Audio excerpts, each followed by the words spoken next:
What's up, everybody? My name is Ashley Gunther, the Lone Wolf, and in this video, I'm going to go over the 10 most common reasons you are not eligible for funding right now. And as a bonus, I'm going to tell you exactly how to fix them. So let's dive in. First, why follow my videos? Why should you be paying attention to me? Am I not like the others? Here's the deal. I have created 9 training courses since 2017. I have been in the finance industry, startups and business loans since 2018. I have coached over 3,000 people worldwide. We have served over 17,000 clients in our funding company, and we have over $911 million in approvals. I am not trained by YouTube University. I actually spent the last 2 years, or for 2 years, with weekly trainings with top lenders and underwriting teams, including National, Libertas, Headway, Everlasting, and more. So I actually got my training, my info, and my insight and information directly from lenders and underwriters, who are the ones that determine declines, approvals, etc. So let's go over the 10 most common reasons. Number 1, your credit isn't clean. Number 2, credit isn't strong enough. 3, your revenue is inconsistent. 4, your structure has increased your risk score. 5, you don't have enough time in business. 6, the bank you're using is actually ineligible. 7, you are overutilized. 8, you are over leveraged. 9, you have too many new accounts. And 10, your business credit isn't clean. So let's take a deeper dive into each one of these right now. So your credit isn't clean. What that means is you have charge-offs or collections. Maybe you have current subprime lines. You have late payments. Maybe you have too many inquiries, or you've had issues with fraud, or BK means bankruptcy. So how can you fix these things? Well, first of all, start monitoring your credit with a FICO producing software. We want to stay away from Credit Karma. And the reason for that is Credit Karma provides a Vantage scoring system. When it comes to startups and small business loans, lenders like to look at the FICO 8 or the Experian. So you see memes about Credit Karma. Everybody kind of gives Credit Karma crap, but it's because of the Vantage scoring. So when you see people are like, oh my gosh, my score is 25 to 150 points different on Credit Karma, it's because the scoring is done completely differently. Next, you want to remove charge-offs and collections by hiring an expert or learning it yourself. There's definitely plenty of info out there. There are plenty of people that repair their credit on their own. Of course, it's going to take more time. You can end up doing more harm than not. So I do suggest hiring a professional. If you do not know what professional to hire, please avoid Lexington Law. Avoid people that are promising credit sweeps or quick turnaround times. If you need a expert, I have a few to recommend. You can reach out to me. Next, any hard inquiries that did not result in an open line, you can dispute and have them removed. Let me say this one more time. If you are applying for credit cards or loans and you get a credit card, you cannot dispute that. If you dispute an open line, meaning a card that you're using, or a new account, it will be shut down. You can only dispute credit lines and loans that did not result in the actual funding. Next, it's pay per deletion. I see this all the time. Please, please, please listen. If you have a charge off or collection, you must get it in writing from the entity that once you pay, they will delete it from your credit score. Unfortunately, this happens all the time. People will pay off the charge off or collection. They will not get that written agreement. And guess what? That lender will absolutely not remove it once paid. So we want to make sure that we get that written agreement from the lender. Next, set up an auto pay or put a reminder in your phone to pay bills on the report date, not the due date. Now, I understand some of us don't want to do auto pay. Completely get it. Put a reminder in your phone, and the reminder needs to not be on the due date, but the report date. If you do not know how to get the report date, look at your statement. If you are paperless, you can call them up or you can log into your portal. The report date is the one that's reporting to the credit bureau. So that reflection, that balance on the report date is what will get you further then paying with the due date. When you pay on the due date, it's about 2 weeks after the report date, typically. And so what you're doing is you're showing higher balances.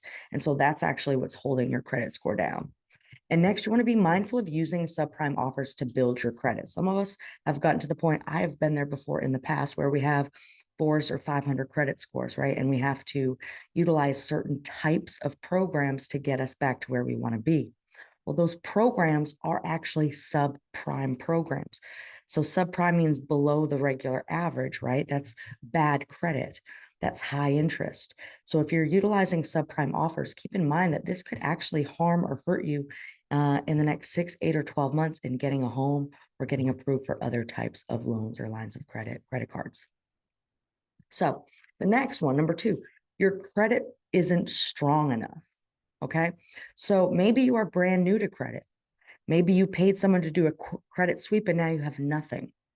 Perhaps you only have subprime reporting, or you have a light credit history, maybe 1, 2, or 3 years, or you haven't used credit in a while. I speak to a lot of people from my generation. I'm nearly 40, and a lot of us just didn't grow up using credit. So a lot of us don't have credit because we've always paid cash. So how can you fix these? Well, first of all, you can start with secured cards. A lot of people are starting with a $100 to $300 secure card. You really want to make sure it's over 500. And honestly, anything over 1,000 is really what's going to help you. I do suggest Open Sky. I have used them in the past and they get pretty good reviews. You can also just check out what your bank has to offer. Next, use pledge loans to qualify for other products in the future. Navy Federal has one of these. You can do a pledge loan, and once you get that paid off, you'll qualify for their other loan products. You can get a primary trade line. I want y'all to understand that authorized users and purchasing trade lines from other people will not help you in the same way it helps with mortgages, car loans, rental stuff. Okay, this is for startup and business loans. They are very different. So you need primary trade lines. If you're looking for a primary trade line, my company, the Lone Wolf, offers a $1,000 and a $2,500 primary trade line, which means it's in your name. It's reporting to your Equifax and Experian every month. So if you are interested in that, go ahead and hit me up. Next, do not open all the accounts at the same time. So I want you to imagine that you're opening several accounts at the same time. Well, imagine their trade lines, or they're like the self or the credit strong, where they go for 6 months or 8 months or a year. If you open 3 or 4 accounts at the same time, they're also going to close at the same time. And so what you do is you create these accounts, it skyrockets your credit, but when it closes, all these accounts are going to plummet your credit.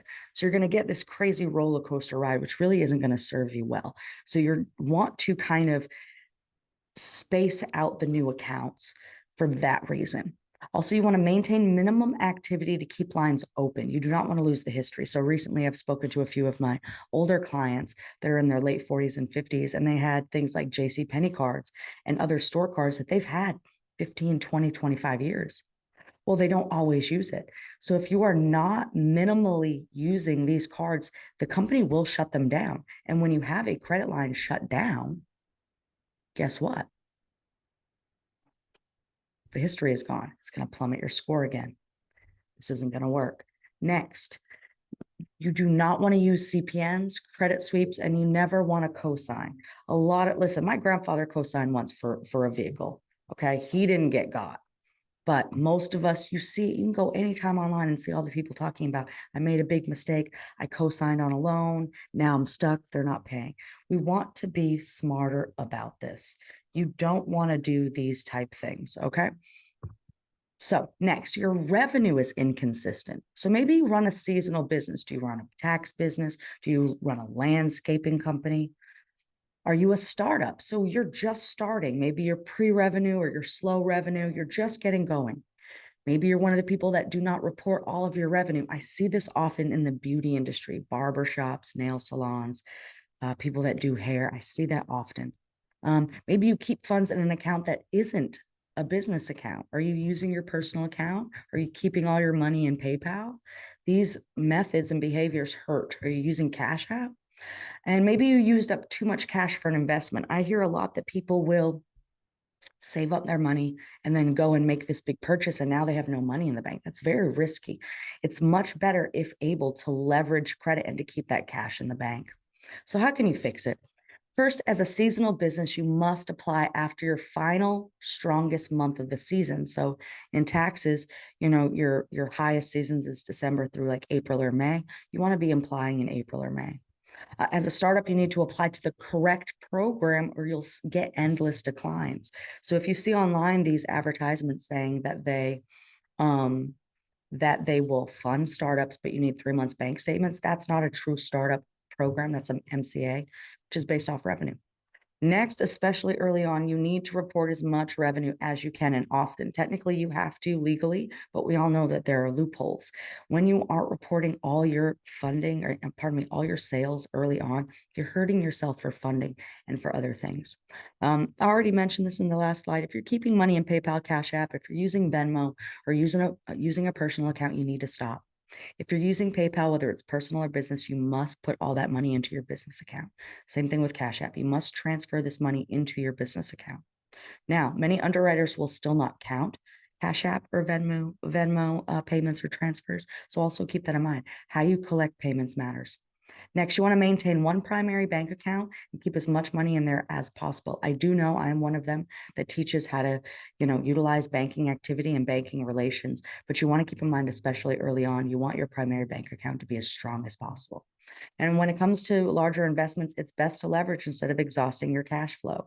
I've seen it so many times. People will go out, buy a truck, buy this big piece of equipment, and then within a few months, they barely have any cash flow. They're still trying to work on creating a revenue stream with that new piece of equipment. Now they're in a bad situation. So let's say your structure has increased your risk. Everyone's talking about structuring. Everybody's a structure coach now. And the structuring isn't what just gets you lending. The structuring is what deems you risky or not risky or a higher risk. So are you a sole prop? Yes, we can operate businesses as a sole prop, but as a sole prop, you're removing a lot of options you have to leverage. Next, you don't use a bank account. Already mentioned this twice. You don't have an EIN. So maybe you got your LLC, but you don't have an EIN. Next, you're using a virtual address, a PO box, or your home address. The reason why we say don't use your home address isn't actually for privacy. A lot of people are saying that. Using the home address will increase your risk score, and most lenders don't like to lend to home-based businesses. In fact, if you do not let many of the lenders know that you're a home base, you'll get declined in final underwriting because it increases your risk score. And you don't have a website or an online presence. So how do you fix these things? First, if you want access to business funding, if you really want to leverage and you want to grow, you need an LLC or a corporation. Next, as a business owner, you need to have a business bank account. Go with a popular local one. This is very, very important. Again, we want to make sure that your primary bank is solid and that you're doing everything you can with what you have going on. Next, an EIN is needed for business accounts, funding, merchant accounts, and more, and it is free. Never pay for an EIN. You simply go to your local government's website, state government, and get that EIN. Next, virtual addresses that are shipping places are a big no-no. PO boxes are a no-no, and home addresses are a no-no.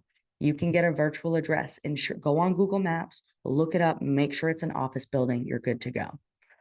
Next, make a simple website with using WordPress. I love WordPress. They have templates, and get a domain with GoDaddy. It's very simple.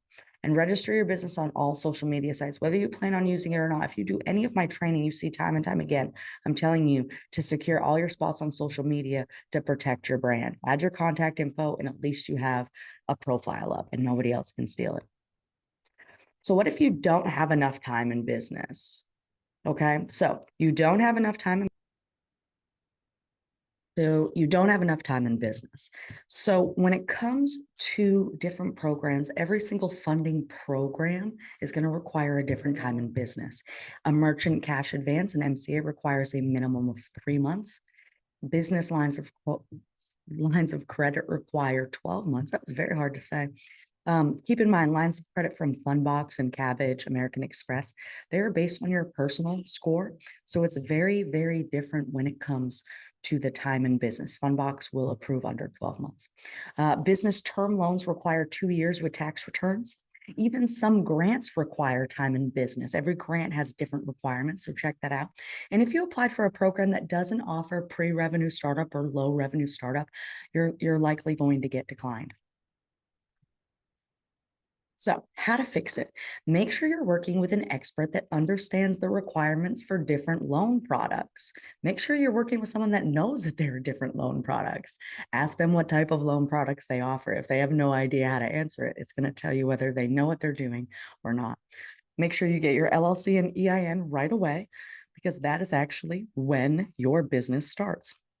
You want to make sure you put all your money in your business bank account and avoid transfers as much as possible. Again, keep as much money in your bank account. Keep it. Do not commingle money, meaning do not do personal stuff in your business and don't do business in personal. If you are starting out and you need money because your business pays for your life, make sure that you are appropriately paying yourself. And do not borrow money from friends and family without a real contract that is signed. If you are borrowing money or doing the UCC, there's so many hacks that are such crap, y'all.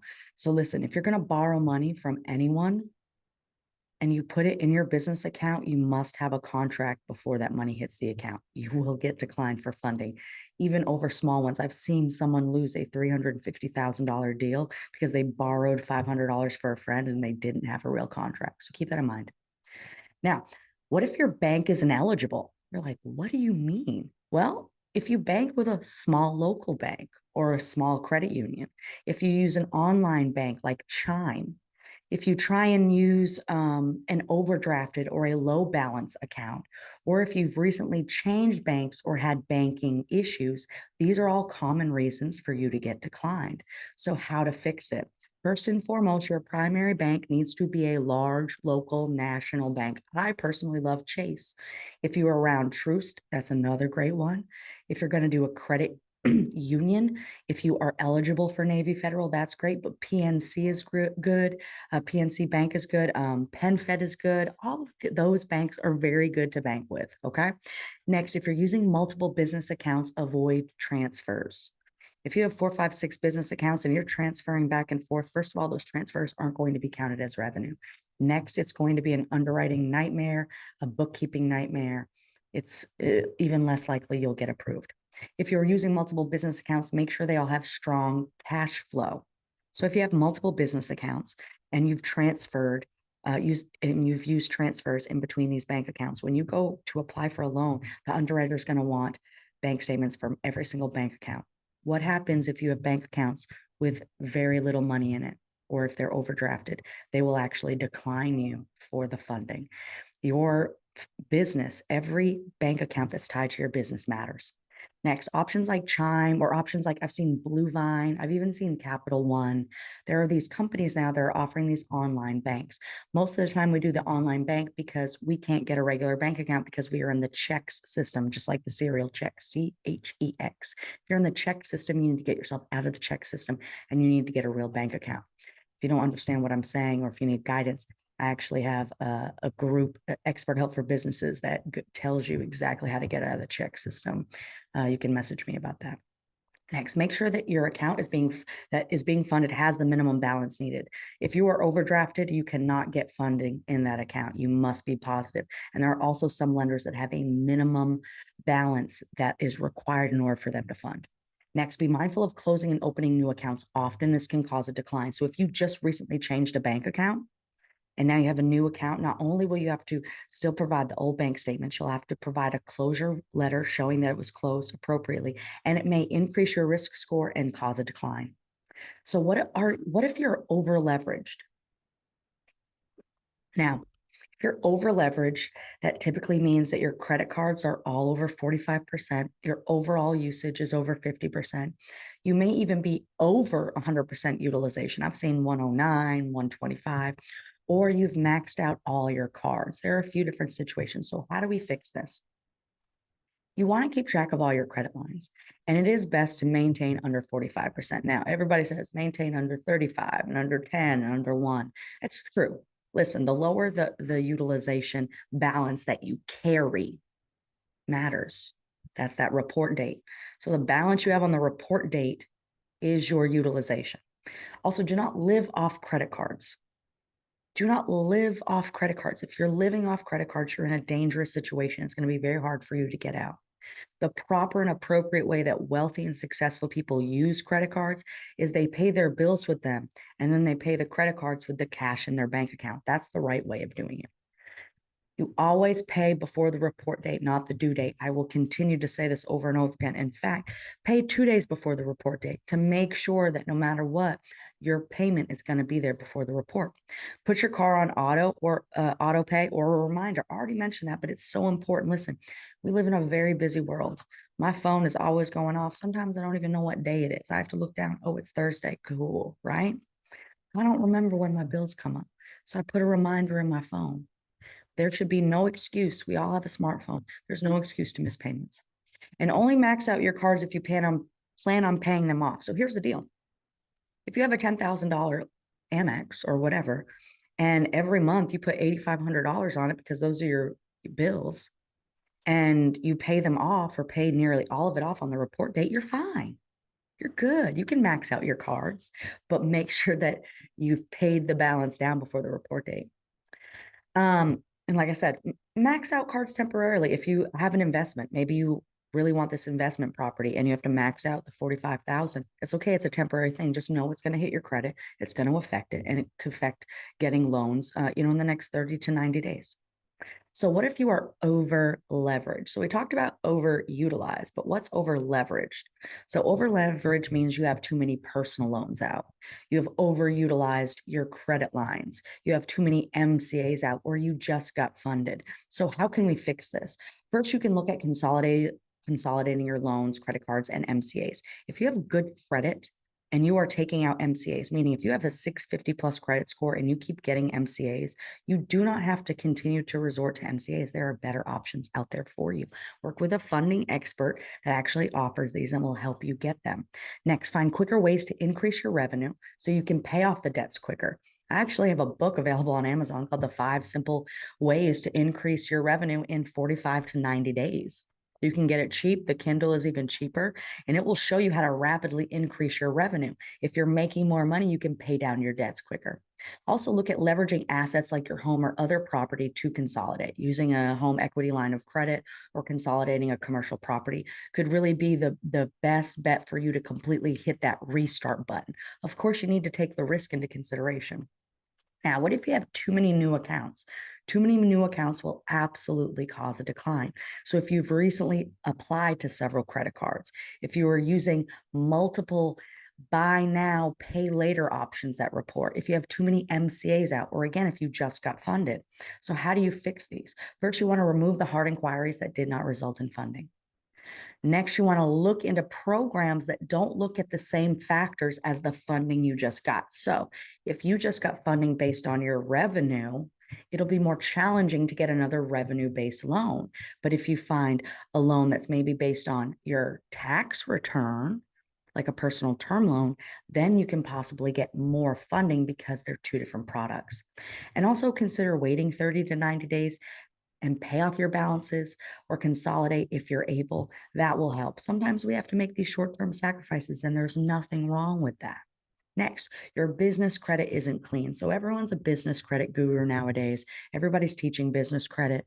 Most people are teaching half of business credit. But here's the deal. If your business credit isn't clean, that will hurt you. So if you have late payments, if you have current defaults, or if you have past defaults, you can actually get declined for business loans and lines of credit. So how do you fix this? First, you want to contact the Bureau and try to get the late payments to stop reporting or to be removed. Be mindful of opening new business lines if you do not have the funds to maintain them. So keep that in mind. And also, do you have a past default? Contact the lenders and see about paying it off for deletion, figuring out somehow to get it removed. When you have bad business credit, I want you to imagine your LLC right now. You F up your business credit. So you dissolve the LLC and you go and you create a new LLC.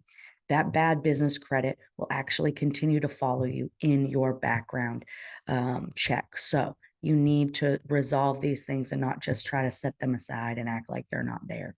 So what questions do you have for me? I want you to post your questions in the comments section, or you can reach out using these ways. You can contact me via email, ashley@thelonewolf.co. Keep in mind, it's LOAN, and same thing with our website. Please go ahead and like and subscribe my channel and check out my other videos. I'm always around giving tips, real tricks, giving you warnings, having you understand the numbers better, and giving you a more clear idea on how to dramatically improve your startup or business. Y'all have a great day, and thank you so much for tuning in.